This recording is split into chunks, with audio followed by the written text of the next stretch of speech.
अस्सलाम वालेकुम। अच्छा देखो, आज हम ये एनर्जेटिक्स पढ़ रहे हैं। एनर्जेटिक्स का मतलब एनर्जी ना। एनर्जी क्या होती है ये तुम्हें ख्याल से बताने की जरूरत है। एनर्जी की कई कई मतलब फॉर्म होती है। एनर्जी क्या है कि आपके अंदर कोई अगर वो काम करो तो उसमें आप कितना इनपुट को दे सकते हो ना, उसको बोलते हैं एनर्जी। कितनी एनर्जी है आपके पास।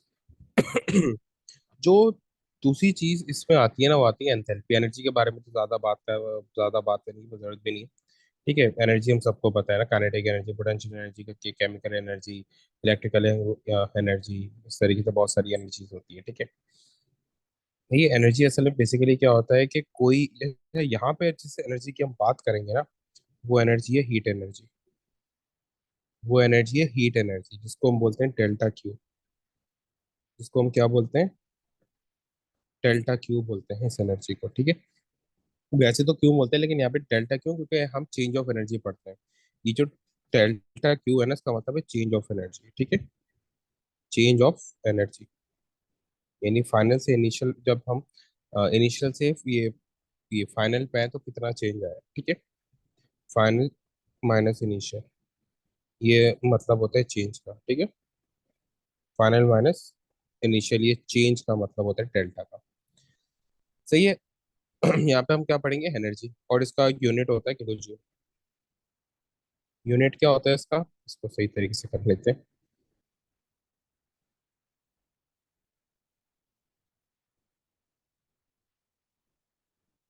यहाँ पे हम पढ़ेंगे हीट एनर्जी के बारे में। डेल क्यू उसका कोई यूनिट होता है।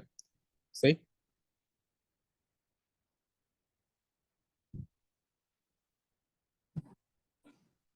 सही है, इसका यूनिट क्या होता है? यूनिट इसका सिंबल होता है डेल क्यू। इस डेल क्यू का मतलब होता है चेंज इन एनर्जी। जो डेल है ना, डेल्टा, इसका मतलब होता है चेंज। क्या मतलब होता है? चेंज। और ये जिसके साथ भी लग जाता है उसका चेंज बन जाता है।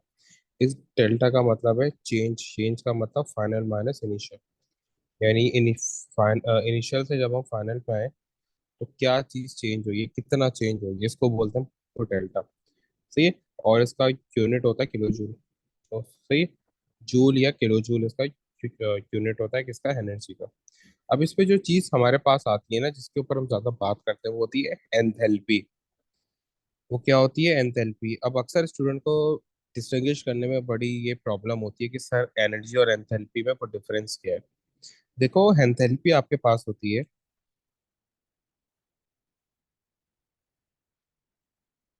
एंथैल्पी और एनर्जी में डिफरेंस क्या है?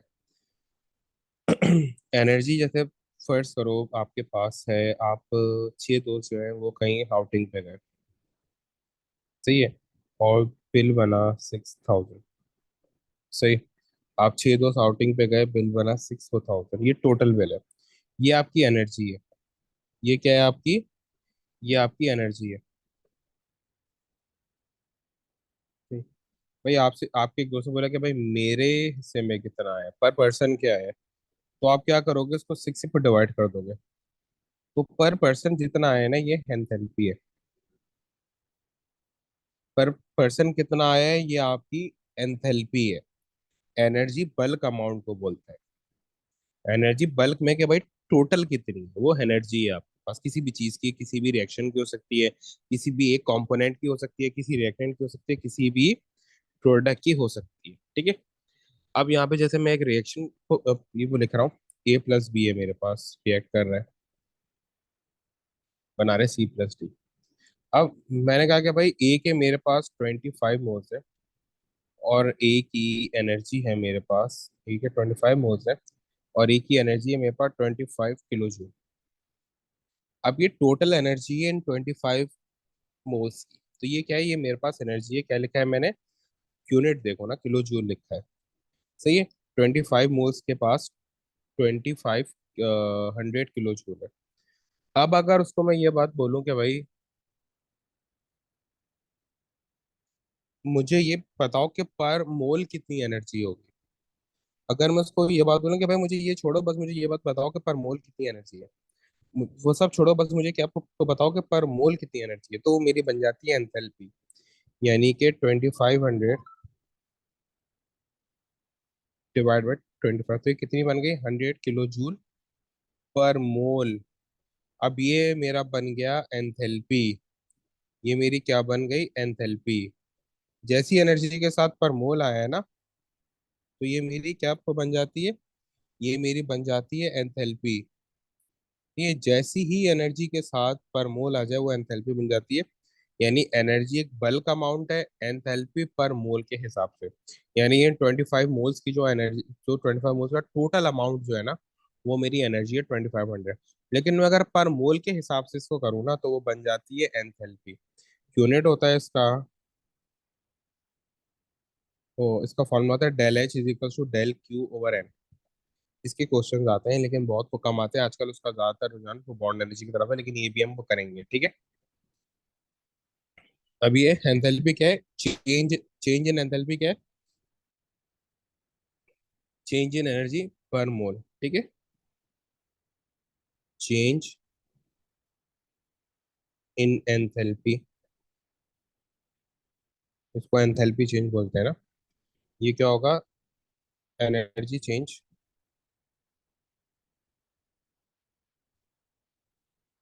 Divide by mole. ये क्या बन जाएगी मेरे पास? एंथैल्पी की डेफिनेशन तो बन जाएगी, सही।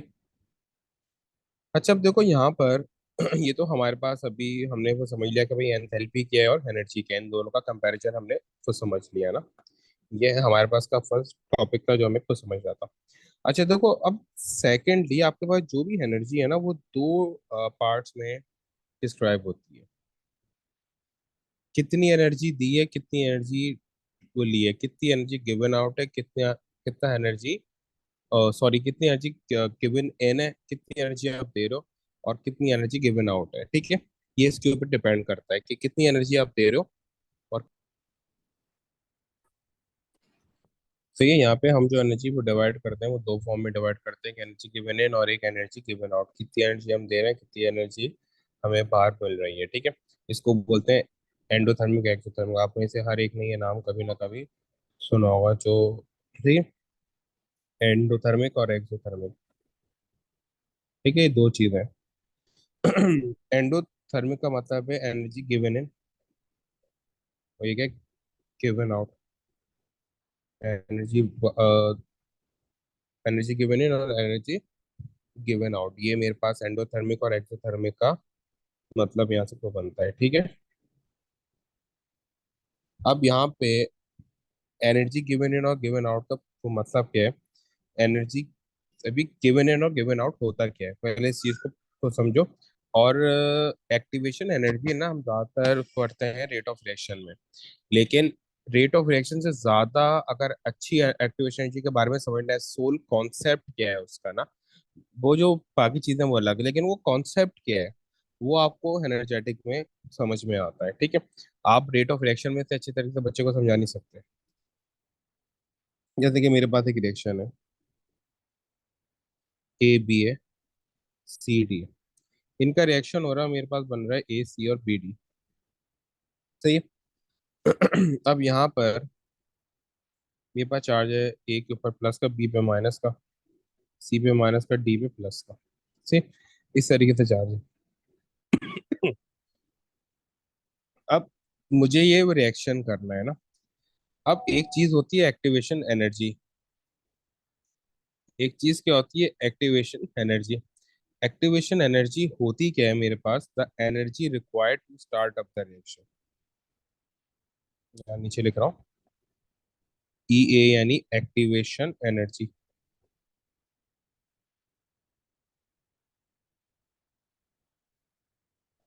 ये क्या होती है? Energy required to start up the reaction. Energy required to start up the reaction. देखो यहाँ पे मैं कुछ भी नहीं बोल रहा ना कि रिएक्शन को कंप्लीट करना है, नहीं। The energy required just to start up the reaction, यानी कि आपने रिएक्शन सिर्फ स्टार्ट करना है। जिस तरह हम गाड़ी स्टार्ट करते हैं कि एक इग्निशन देते हैं, गाड़ी स्टार्ट हो जाती है। ऐसा तो नहीं है ना कि हम गाड़ी अगर चला रहे हैं तो बार बार उसको इग्निशन दे रहे हैं, नहीं, ऐसा नहीं है। एक दफा सेल्फ दिया, एक दफा इग्निशन दिया, यानी और गाड़ी स्टार्ट हो गई। तो ये काम होता है, वही होता है कि वो एक्टिवेट कर रहे हैं इंजन को। ये भी क्या, इसी तरीके से एक्टिवेशन एनर्जी है, जस्ट स्टार्ट करना है अपने रिएक्शन को। ये होती क्या है, कहाँ पे यूज होती है, एक्सो एंडो का इनसे क्या रिलेशन है, देखो। जैसे फर्ज करो मेरे पास ये रिएक्शन है। इस रिएक्शन के लिए जो मुझे एनर्जी चाहिए ना, वो चाहिए 700 की। तो ये मेरी एक्टिवेशन एनर्जी है, 700 जूल की चाहिए। ये मेरी एक्टिवेशन एनर्जी है। लेकिन जो एनर्जी मेरे पास है वो 700 नहीं है। मेरे पास 500 की एनर्जी है। तो ये रिएक्शन तो हो ही नहीं सकता। ये रिएक्शन तो हो ही नहीं सकता। अब मुझे कुछ ना कुछ इसमें एनर्जी इनपुट को देना है।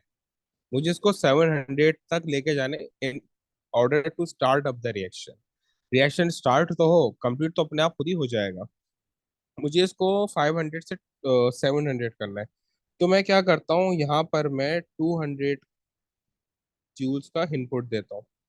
यानी 200 एनर्जी गिवन इन करता हूँ, उसको आप एंथैल्पी भी को बोल सकते हो। ठीक है, मैं इसको 200 का गिवन इन दे रहा हूँ। जूल हटा देते हैं, ठीक है, ऐसे ऐसे दिखा रहा हूं। मैं इसको 200 का गिवन इन को दे रहा हूँ। अब ये 500 को पहले से थी, 200 मुझे और वो मिल गई, मेरे पास कंप्लीट कितनी हो गई, 700। तो जो मेरी रिक्वायर्ड एक्टिवेशन एनर्जी थी वो मुझे वो मिल गई, 700 की एनर्जी मुझे वो मिल गई है। ठीक है, जो एनर्जी मुझे चाहिए थी यहाँ पे, वो मुझे वो मिल गई है। सही है।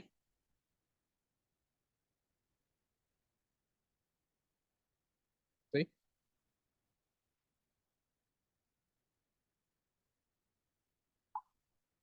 तो अब यहाँ पे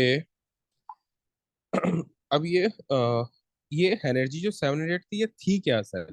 सी, एक और दफा इसको रिपीट करते हैं। मेरे पास ये रिएक्शन था, A B plus C D था, उससे मैंने A C plus B D form करना था। ये मेरे पास एक आयनिक कंपाउंड था, उसके बॉन्ड तोड़ के एक नया आयनिक कंपाउंड फॉर्म करना था। जिस तरह HCl रिएक्ट करते हैं NOH से, और NaCl प्लस H2O बनता है। अब यहाँ पे मेरे पास 700 की मुझे एनर्जी चाहिए थी, जो मेरी एक्टिवेशन एनर्जी थी। मेरे पास 500 की ये एनर्जी थी, 200 मैंने गिवन इन किया, तो मेरे पास टोटल 700 हो गए। ये जो 200 मैंने एनर्जी दी है ना, इसको बोलते हैं एंडोथर्मिक। क्या बोलते हैं, एंडोथर्मिक। यानी मैंने एनर्जी दी, ऊपर मैंने अभी तो बताया ना, एंडोथर्मिक का मतलब एनर्जी गिवन इन। एंडोथर्मिक का क्या मतलब है, एनर्जी गिवन इन। अब ये जो मैंने 200 की एनर्जी दी है, अब ये इसके साथ साइन आएगा पॉजिटिव का। पॉजिटिव का साइन क्यों है, क्योंकि मैं एनर्जी ऐड कर रहा हूँ। अब ये एनर्जी वो करेगी क्या, जो ये 700 है, ये इसको जस्ट इस तरीके से वो तोड़ देगी।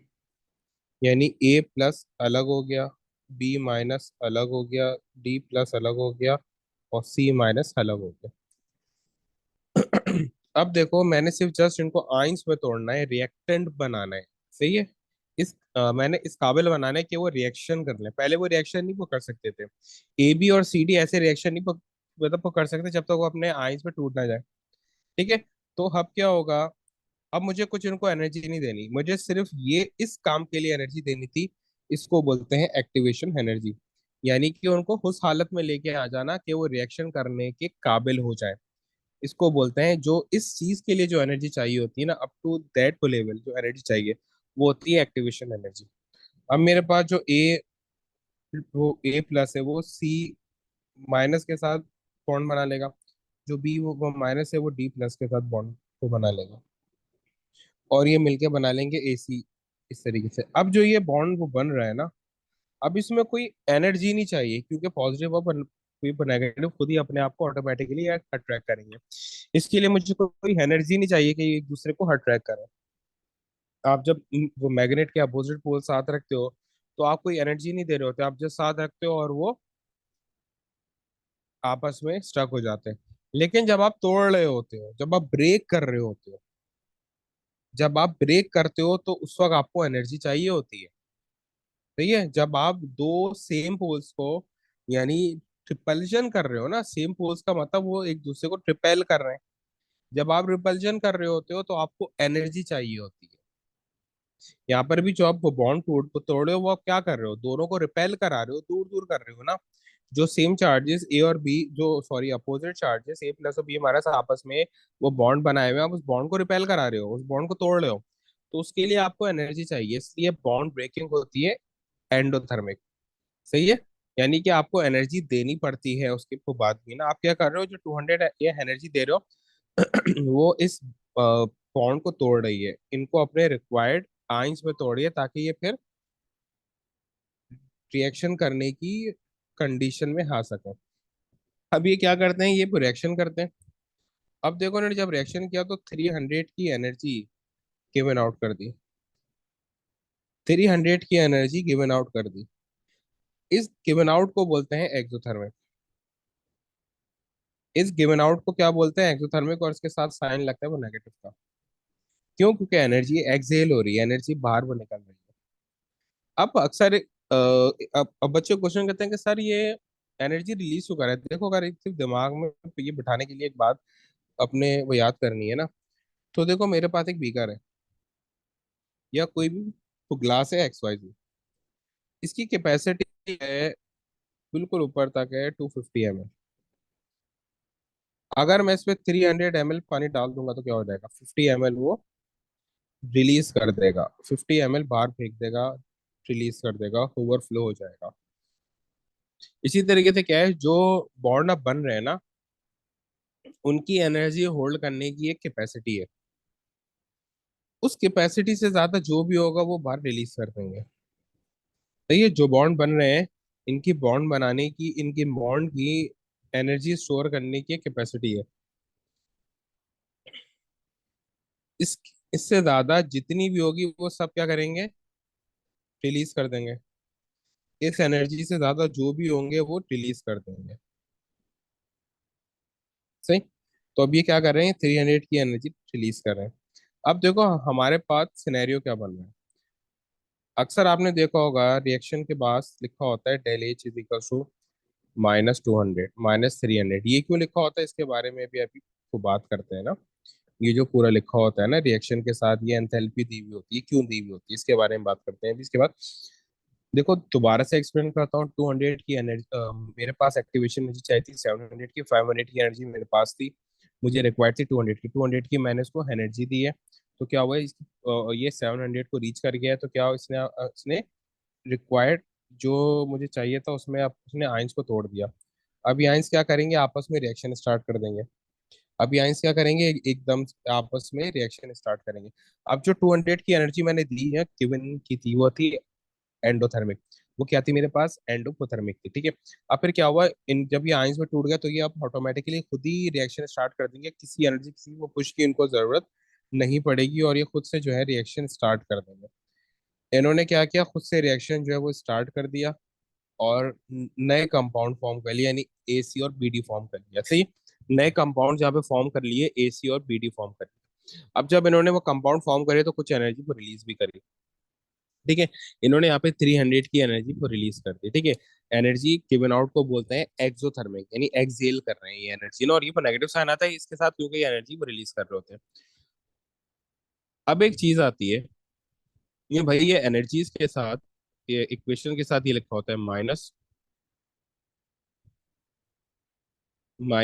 kJ/मोल। तो ये क्यों लिखा होता है, जैसे कि ये वाला मेरा रिएक्शन है, इसमें मैं अगर देखूं तो इसमें अगर मैं इसकी ये एंथैल्पी निकालूं, चेंज ऑफ एंथैल्पी निकालूं, तो मैं कैसे को निकालूंगा, अभी कोई फॉर्मूला यूज नहीं कर रहा। देखो मेरे पास इनिशियल एनर्जी कितनी थी, 500। अच्छा देखो, जो मैंने ये 300 लिखा है ना, ये अपने पास से ऐसे ही अज्यूम करके भी लिखा है कि इतना गिवन आउट दिया है। बाकी जब ये बॉन्ड एनर्जी पढ़ेंगे तो उसमें ये बात समझ में आ जाएगी कि हमें कैसे ये पता चलता है कि कितनी एनर्जी ये गिवन आउट हो रही है। सही है। अब यहाँ पर हम निकालने कि कितना एंथैल्पी चेंज है, यानी कि जो हमारे पास यहाँ पे जो ये एंथैल्पी लिखी होती है रिएक्शन के साथ, ये इसकी ओवरऑल एंथैल्पी लिखी होती है, ये इसकी ओवरऑल एंथैल्पी लिखी होती है, ठीक है। कि जो ओवरऑल रिएक्शन है वो हेक्सोथर्मिक है, लेकिन ये रिएक्शन एक्सो एंडो दोनों है, लेकिन एक्सो की वेटेज तो ज्यादा है, यानी कि जितना गिवन इन किया है उससे ज्यादा गिवन आउट कर दिया। तो ये ओवरऑल क्या बन गया, हेक्सो बन गया। सही। अब इसको वो कैसे करेंगे, देखो उसके पास एनर्जी कितनी थी, 500 की। तो ये शुरू शुरू में तो एनर्जी कितनी थी, ये 500 की थी। 500 की एनर्जी थी, 200 मैंने इसको गिवन इन किया, तो +200। फिर कितना गिवन आउट किया, 300। तो ओवरऑल एनर्जी क्या आ गई, 400। इनिशियली कितनी एनर्जी थी? 500। फाइनल कितनी एनर्जी है? 400। तो लॉस कितने का होगा? जो लॉस हुआ हम उसको क्या लिखते हैं? जो अगर एनर्जी वो कम हो रही है इन दी एंड, तो हम क्या लिखते हैं? नेगेटिव साइन के साथ, एनर्जी वो कम हुई है। तो -100 मेरे पास आया है, ठीक है। अब अगर इसी तरीके से मैं इसको उल्टा कर दूं ना, यानी मैं एनर्जी ज्यादा दे रहा हूँ, सॉरी एनर्जी कम दे रहा हूँ लेकिन एनर्जी निकल तो ज्यादा रही है। जो मैं एनर्जी ऐड कर रहा हूँ ना, वो 300 है, 300 किलो जूल पर मोल, ठीक है, यानी एंथैल्पी। और जो एनर्जी मैं गिवन आउट कर रहा हूँ ना,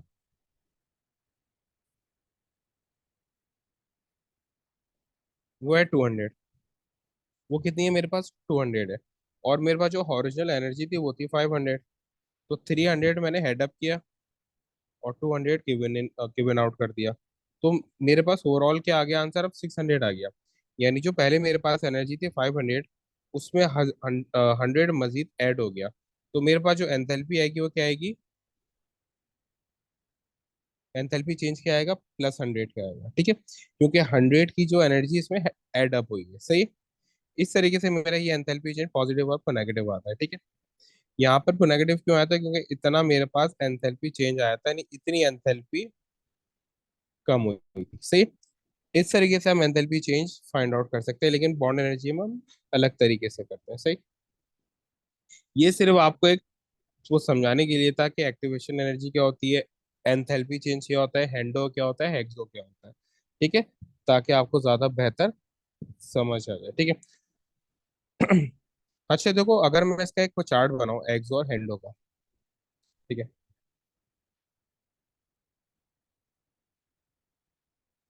यानी दोनों को मैं अलग अलग करके इन दोनों, अच्छा, इसी तरीके से इसमें एक एनर्जी प्रोफाइल डायग्राम भी बनती है।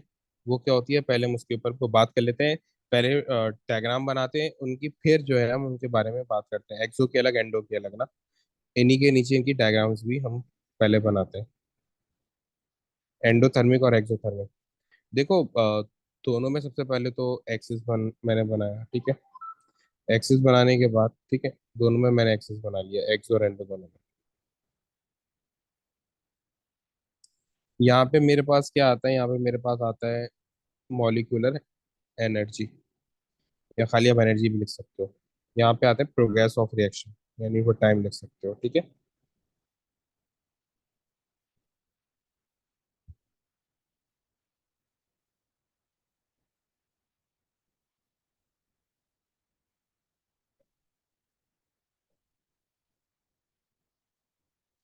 सही। अच्छा अब देखो यहाँ पे क्या होता है। अब एंडो वो थर्मिक में अभी मैंने क्या बताया कि एनर्जी क्या थी? एनर्जी पहले, अच्छा देखो एनर्जी पहले कितनी थी? 500। एंड अप कितने पे किया है? 600 पे किया है। एनर्जी कितनी थी? 500। एंड अप कितने पे किया है? 600 पे किया है ना। तो 500 मेरे पास एनर्जी थी, सही है। 500 मेरे पास एनर्जी थी, एंड अप कितने पे किया है इसके बारे में बात करते हैं।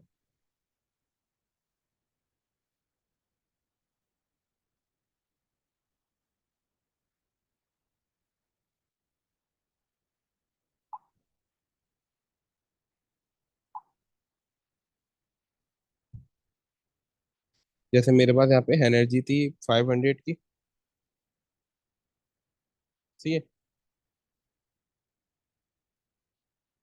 इस तरीके से तो ग्राफ बनता है, यानी कि पहले एनर्जी वो कम थी, ये था, ये है मेरा रिएक्टेंट की एनर्जी, सही है।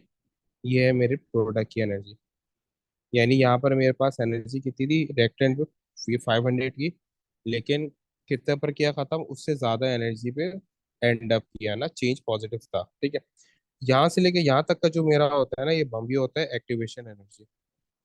ये क्या होता है? एक्टिवेशन एनर्जी, यानी इतनी एनर्जी मुझे चाहिए to start off the reaction, ठीक है। फिर जब रिएक्शन स्टार्ट हो जाता है, बॉन्ड बनना शुरू हो जाते हैं, तो फिर एनर्जी में, जैसे यहाँ से लेके यहाँ तक जो है, ये एक्टिवेशन एनर्जी थी ना मेरे पास,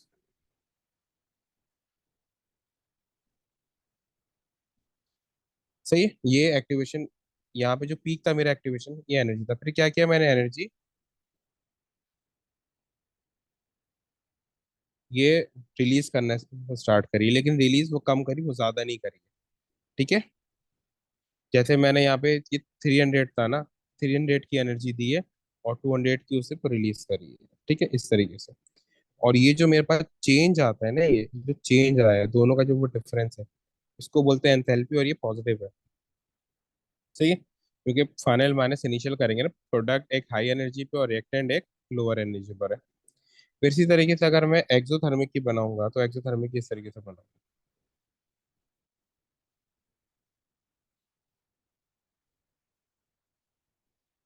अब देखो यहाँ पे जो मेरे पास रिएक्टेंट है वो ज्यादा एनर्जी पर है, जो प्रोडक्ट है वो कम एनर्जी पर है, क्योंकि हमने यहाँ पे यही पढ़ा था ना कि ज्यादा एनर्जी, कम एनर्जी।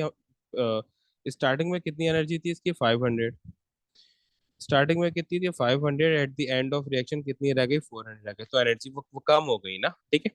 क्यों ही कम? क्योंकि हमने ज्यादा एनर्जी वो रिलीज हो गई मोर देन गिवन है। ठीक है। ये जो मेरे पास पूरा पीक आया है, ये जो मेरे पास पूरा पीक आ रहा है ना, ये मेरे पास एक्टिवेशन एनर्जी का है। ये जो मेरा पीक आ रहा है ये एक्टिवेशन एनर्जी का है, और ये किसका है? एंथैल्पी का है। और ये एंथैल्पी वो नेगेटिव होती है। ठीक है। ये जो वो डिफरेंस आना है ना रिएक्टेंट प्रोडक्ट का, ये वो नेगेटिव होता है। सही। इस तरीके से हमने करना है। अब इसमें भी वही चीज़ है ना, अगर मैं इसको वो डिस्क्राइब करूँ तो देखो, मेरे पास ये वो रिएक्टेंट था, इतनी एनर्जी हमने वो गेन करी थी, इसको दी है। फिर जब ये अपने पीक पे पहुंच गया, जितनी एक्टिवेशन एनर्जी चाहिए थी उसने वो गेन कर ली। फिर क्या होता है? ये एनर्जी रिलीज, यानी कि प्रोडक्ट बनना स्टार्ट होता है। तो जब प्रोडक्ट बनना स्टार्ट होता है, प्रोडक्ट जो है वो एनर्जी रिलीज करते हैं, और वो ज्यादा एनर्जी को रिलीज कर देता है। अगर ज्यादा एनर्जी रिलीज करेगा, यानी प्रोडक्ट लो एनर्जी पे आ जाएगा, तो वो एक्सोथर्मिक है, यानी ज्यादा एनर्जी उसने को रिलीज कर दी। इस तरीके से होता है। सही। तो ये सब चीजें आपको इसमें याद पर रखनी होती है। अच्छा, इसमें क्या क्या चीजें आपको याद पर रखनी है मैं यहाँ पे मेंशन कर देता हूँ। इनके मार्क्स होते हैं। एक एक्सिस याद रखना है, एक्सिस पे क्या बनेगा। सेकेंडली रिएक्टेंट और प्रोडक्ट याद रखना है।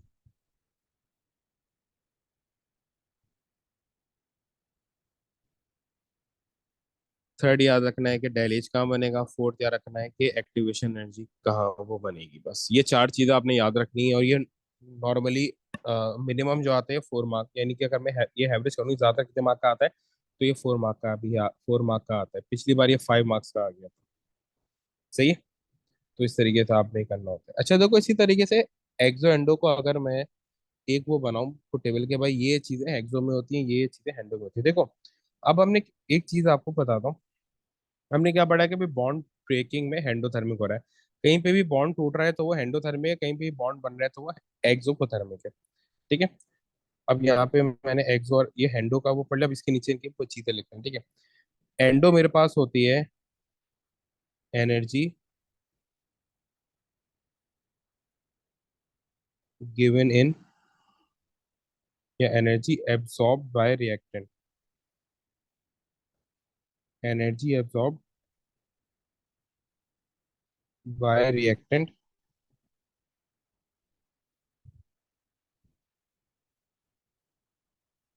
From the surrounding. जाहिर सी बात है, सराउंडिंग से ही एनर्जी आएगी ना, कोई देगा एनर्जी। ठीक है। और ये क्या है? एनर्जी, इसका क्या होगा? Energy release by the product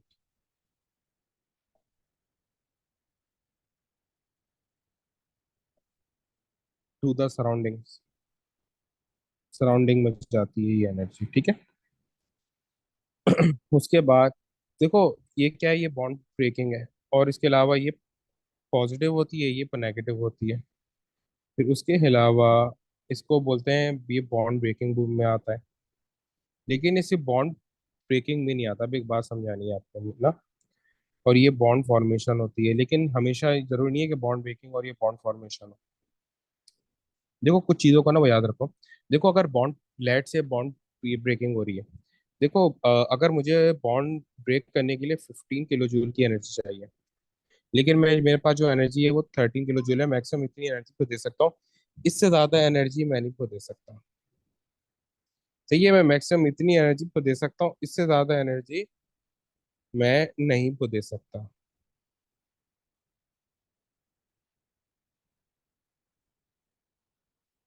तो ये मैं मैक्सिमम इतनी एनर्जी को दे सकता हूँ, इससे ज्यादा एनर्जी मैं नहीं को दे सकता। तो क्या मैंने एनर्जी दी नहीं है?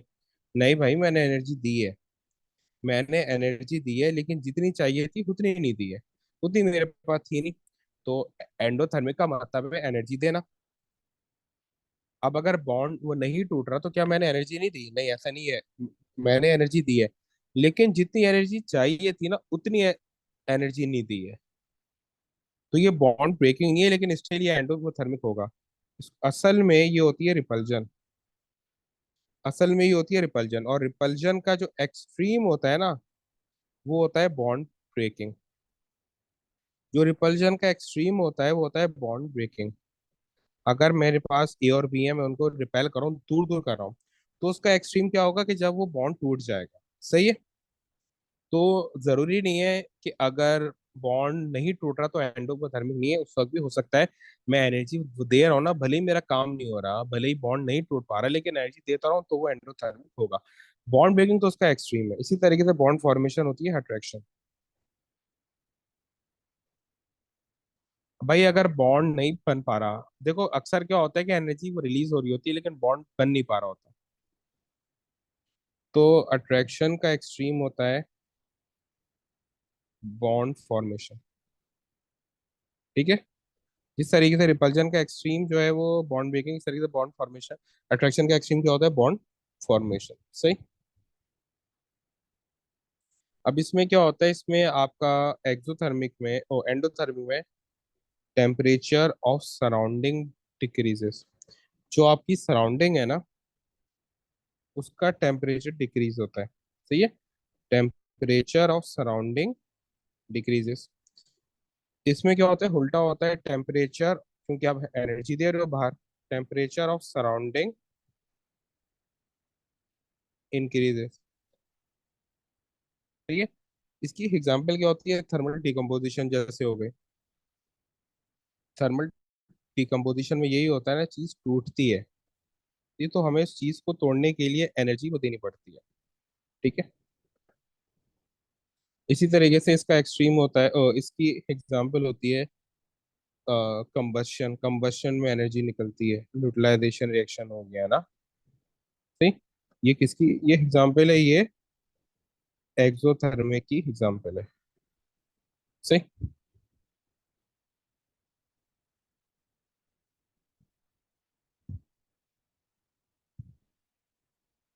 अच्छा, अब एक चीज याद को रखना, मैंने यहाँ पे एरोज नहीं आपको बनाए थे ना। देखो एक्टिवेशन एनर्जी जो है ना, उसका एरो हमेशा ऊपर की तरफ होता है, क्योंकि ये आप एनर्जी देते हो। तो एक्टिवेशन एनर्जी हमेशा पॉजिटिव होती है। एक्टिवेशन जी चाहे एक्सो रिएक्शन हो या एंडो रिएक्शन हो, हमेशा पॉजिटिव होगी। एक्टिवेशन एनर्जी का इससे कोई ताल्लुक नहीं है कि आपका रिएक्शन क्या है, activation energy will always be positive. लेकिन जब आप एंथैल्पी निकालोगे ना, तो इसकी एंथैल्पी पॉजिटिव होगी और इसकी एंथैल्पी नेगेटिव होगी। तो एंडोथर्मिक में एरो बनेगा अपवर्ड। सही है। एरो बनेगा अपवर्ड, और इसमें एरो बनेगा डाउनवर्ड। इसमें एरो क्या बनेगा? डाउनवर्ड बनेगा। रीजन क्या है कि देखो, एंडोथर्मिक में प्रोडक्ट ऊपर वो खत्म हो रहा है, एनर्जी पे, ज्यादा एनर्जी पे हो रहा है खत्म। तो हॉबी सी बात है कि एरो ऊपर की तरफ बनेगा, क्योंकि पॉजिटिव है। ठीक है। अगर कोई चीज पॉजिटिव हो एनर्जी में तो एरो ऊपर की तरफ बनता है, और अगर नीचे की तरफ हो, और अगर वो नेगेटिव हो, तो नीचे की तरफ एरो को बनता है। सही है। इस तरीके से होता है। सही।